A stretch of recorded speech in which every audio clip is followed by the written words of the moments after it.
আসসালামু আলাইকুম রহমতুল্লাহ। DS home YouTube চ্যানেলের পক্ষ থেকে আপনাদের সকলকে জানাই আন্তরিক মোবারকবাদ। আমি ডাক্তার এমএম ফেরদৌস।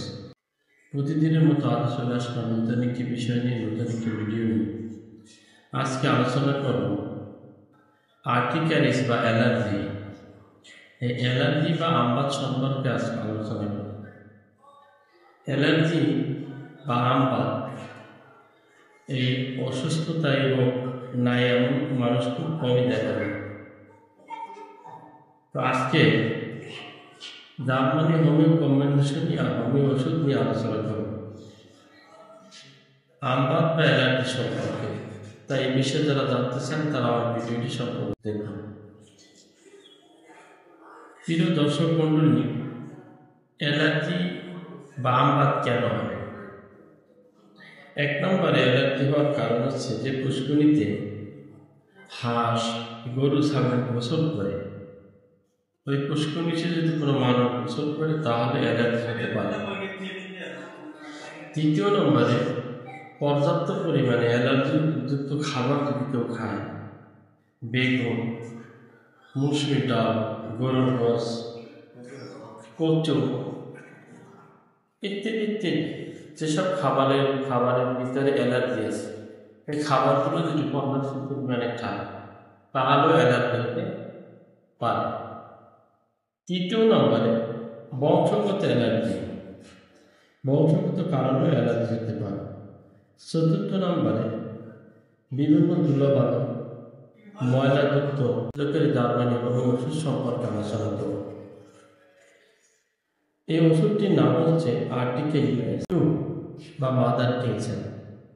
এই ওষুধটির লক্ষণ হচ্ছে সকল প্রকার আমবাত, সকল প্রকার অ্যালার্জি, সকল প্রকার চুলকানির ক্ষেত্রে যে কোনো কারণেই অ্যালার্জি হোক না কেন, যে কোনো কারণে আমবাত হোক না কেন, যে কোনো কারণে শরীরে চুলকানি হোক না কেন, যে খাবারের কারণে হোক অথবা ডাস্ট বা ধুলাবালির মধ্যে বসার কারণে হোক, যে কারণেই হোক না কেন, যদি অ্যালার্জি হয় সেক্ষেত্রে আর্টিক্যারিস অর্থাৎ মাদার টিনচার এই ওষুধটি 10 ফোঁটা করে 3 বার খাওয়ার আধা ঘন্টা আগে অথবা খাওয়ার আধা ঘন্টা পরে খাবেন। আধা কাপ ফোটানো পান্না ঠান্ডা পানির সাথে মিক্স করে তারপরে খাবেন। ছোটরা 7 ফোঁটা করে 3 বার খাওয়ার আধা ঘন্টা আগে অথবা খাওয়ার আগে পরে খাবেন।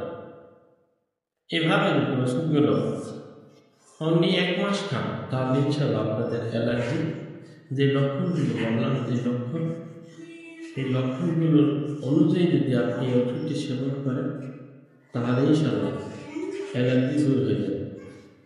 লক্ষণগুলোর মধ্যে উল্লেখযোগ্য যে লক্ষণ সেটা হচ্ছে ফোড়ার মতো বেদনা থাকবে, শরীরে নানা স্থানে উদ্ভিদ দেখা যাবে, আমবাতের মতো চুলকানি দেনে ফোসকা জেগে উঠবে, ফুলে উঠবে। এসব লক্ষণ যদি থাকে তাহলে ইনশাআল্লাহ এই ওষুধটি সেবন করলে আপনাদের অ্যালার্জি দূর হয়ে যাবে। আশা করছি ভিডিওটি কেমন লাগলো আমাকে কমেন্টে জানিয়ে দেবেন। যদি ভালো লাগে তাহলে একটি লাইক দেবেন এবং বন্ধুদের সাথে শেয়ার করবেন। ভালো থাকুন, সুস্থ থাকুন আর দেখতে থাকুন ডিএস হোমিও ইউটিউব চ্যানেল।